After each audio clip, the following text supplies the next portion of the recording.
Why religions hate science and fool you into hating science too. Well, technically, it's not all religions that hate science.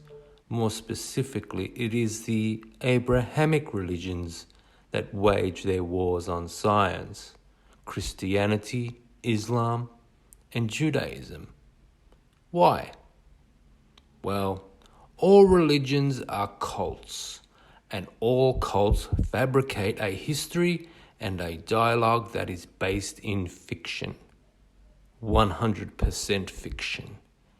It takes a dumbed down and poor kind of mind to be vulnerable to a cult, and religions not only feed on such minds, but require such defiled minds. For by the nature of science, the mind is improved, and science develops the mind. And with enough time in thinking the way science calls a person to think, the mind becomes immune to the parasitic disease of religion, a mental illness. Science causes the mind to outgrow a cult's lies and nonsense, and such threatens religions. Socrates was imprisoned and forced to drink poison as his death sentence, the poison of religion. His crime? Improving the natural flawed mind. Christianity tells then that Jesus flew away, and people believe that Jesus flew away, but scientists do not. And furthermore, it is more likely that Jesus did not even exist, for cults never have interest in fact or factual history. Jesus is entirely a means to an end, a tool in the business of religion and nothing more. In contrast, science is a means of determining and discovering truth, and that is why religion is against science. For it uncovers the lie that is religion.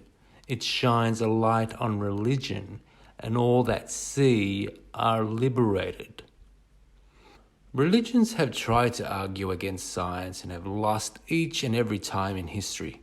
Copernicus in 1543, in his famous work De Revolutionibus Orbium Coelestium, directly challenged the teaching of the book of Genesis, the solar-centric solar system versus the religious earth-centric system, and the cults were completely wrong. It seems they cannot understand the universe their so-called God created, yet they are the authority on such things. It is laughable, but ultimately the ridicule is diverted to the believer, who under all ridiculousness still props up the cult.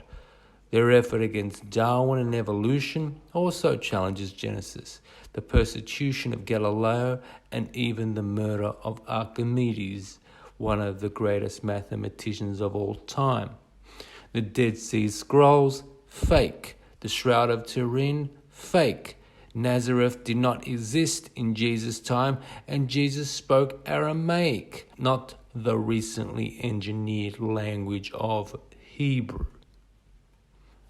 The United States has a severe problem with cults and the way that cults influence society, and they are paralyzed against its unlawful cancel culture. Stem cell research is a don't go there subject, and many in science practice sociology and beckon to these cults. Nations that have fought against these cults are fighting for their very soul, and nations that have caught the God delusion and the virus of faith early and held it at bay at any cost and all cost have fought the good fight and have their soul, no apologies required.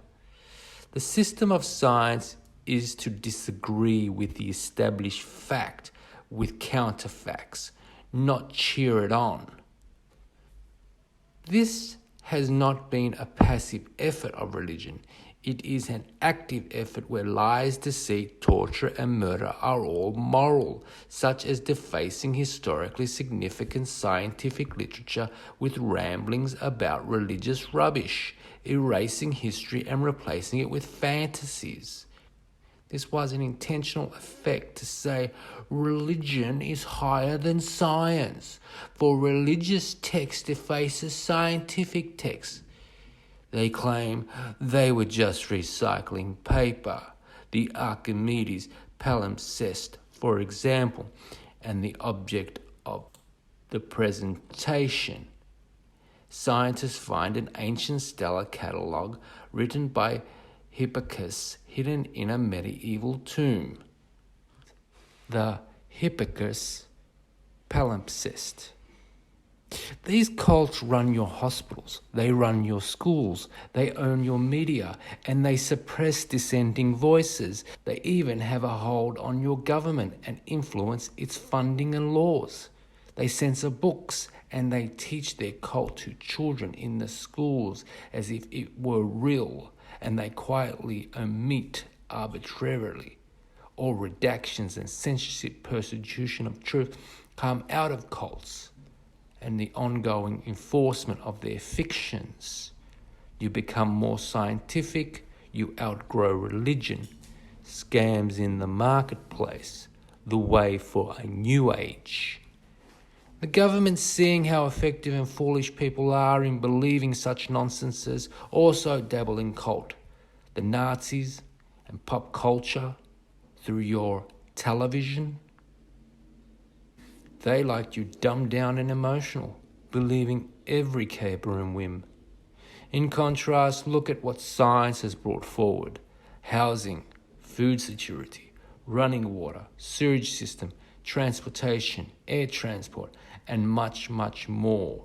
Yet the real hero to these brainwashed homo idiots is religion. Tony, over and out.